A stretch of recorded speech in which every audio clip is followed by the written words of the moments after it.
नमस्कार, मी पत्रकार साखरे लाईव्ह महाराष्ट्राच्या विशेष कार्यक्रमात आपलं स्वागत आहे। रात्रीचे बरोबर 9:01 झालेलं आहे आणि मी तुम्हाला टाईम दाखवायचं कारणच हे आहे की मोहोळ नगर परिषदेच्या समोर अंजलीताई वस्त्रे ह्या सकाळपासून या ठिकाणी उपोषणाला बसलेल्या आहेत आणि त्यांनी सकाळपासून पाण्याचा एक थेंबही घेतला नाही असं त्यांनी मला आत्ताच सांगितलं।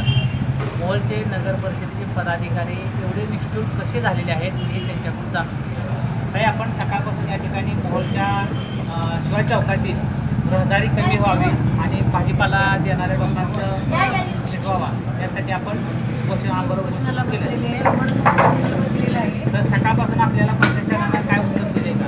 प्रशासनाचा जबाबदार एकही व्यक्ती या ठिकाणी आलेला नाही। प्रशासनाने आता या ठिकाणी पूर्णपणे दुर्लक्ष केलेलं आहे। एक आमरण उपोषण म्हणजे काय, मला वाटतं की याचा अर्थ प्रशासनाला माहीत नसतं। मला ॲक्च्युली बीपीची गोळी चालली, परंतु त्यांनी कुठलाच विचार केलेला नाही। मी ही मोहोळ शहरातले नागरिक आहे, मी जरी तालुक्याचे पदाधिकारी असले तरी मोहोळच्या शहराचा नागरिक या नात्याने मी आज इथं उपोषणाला बसलेले। माझ्या बॅनरवरती मी माझ्या पक्षाचा कुठलाही उल्लेख केलेला नाही आणि माझी लढाई ही मोहोळच्या नागरिकांसाठी आहे आणि मोहोळला एक शिस्तबद्धता आहे, डिसिप्लिन जे नावाची चीज असते ते आपल्याला कुठेतरी मिळावं, नागरिकांना कुठेतरी शांत जीवन जगायला मिळावं यासाठी मी या ठिकाणी बसले होते। त्या शिवाजी चौकामध्ये इथून तिथून पूर्ण ट्रॅफिक जाम असते, रस्ते जनावरांचा सुळसुळाट आहे, सगळी लोक बघतायत, रोज सगळी लोक त्याच्या नावाने ओरडत आहेत, पण प्रत्यक्षात पुढं कोणी येण्याचा प्रयत्न करत नव्हता। ते मी पुढं येऊन मी सगळं करण्याचा प्रयत्न केला आहे, परंतु प्रशासनाने मला आज मोहोळ शहरातून अनेकांचे पाठिंबे मिळाले, जनतेने मला भरपूर पाठिंबा दिला, भरपूर लोकांनी येऊन इथं मला पाठिंबा देऊन मला सगळ्यांनी सांगितलं पण की ताई आम्ही तुमच्या पाठीमागं आहे। त्यांनी प्रशासनाला यांना त्यांना फोन करूनही सांगितलं की बाबा एक महिला आहे आणि ती रात्री आम्हाला इथं नको आहे, तर तुम्ही त्यांची काहीतरी तातडीनं तुमचं काहीतरी उत्तर देऊन तातडीने त्यांची इथून व्यवस्था करा।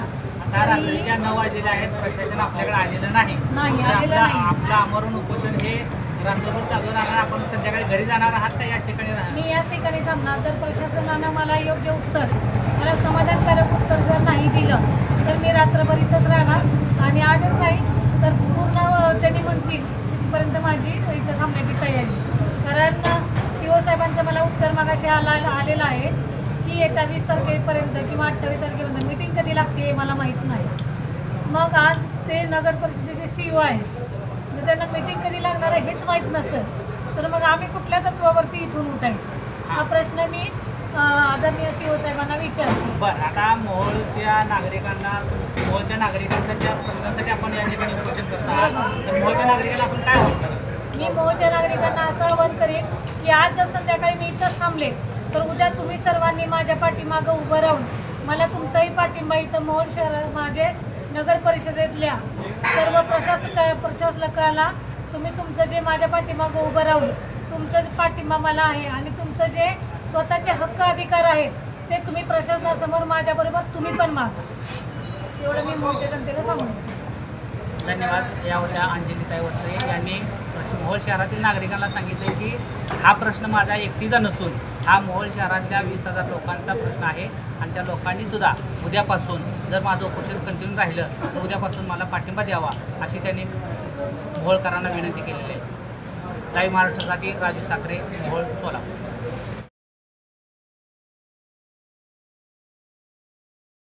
नाही मग अजूनही जोश थांबवा तुमचा, अजून पण थांबवा, ऐका अजूनही थांबवा। तुम्ही नगराध्यक्षाची तारीख दिली नाही तर माझी मीटिंग झाली नाही असं मला म्हणायचंच नाही, कारण इथून पुढे आम्ही त्यांचे कुठलेही शब्द मानणारच नाही, मानू शकत नाही आम्ही। तुम्ही बसा तिथं, तुम्ही प्रशासनाला इकडे बसायचं, फोटोमध्ये पाहिजे बसा ना, थांबा अन्नापाशी द्या ती नाही अहो तसं नाही, हात लावा तुम्ही नाही अन्नाला हात लावा।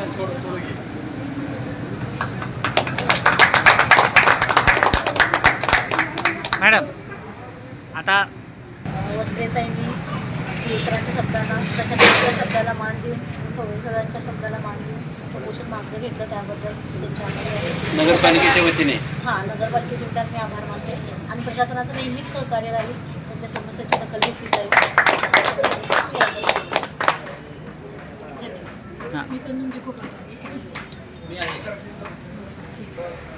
हां हे जे माझं आजचं उपोषण आहे मी फक्त आदरणीय खवळे यांना यांच्या शब्दाखातीर आणि आपल्या गोरे मॅडमच्या बरं का गोरे मॅडमच्या शब्दाखातीर मी आजच्या पुरतं माघारी घेतलेला आहे. पण 20 तारखेपर्यंत जर मीटिंग नाही लागली पुन्हा इथं 21 तारखेला माझं उपोषण नाही. 21 तारखेला लक्षात राहू द्या, 21 तारखेला पुन्हा इथं राहते. त्यामुळे 20 तारखेपर्यंत मीटिंग घेणं गरजेचं आहे.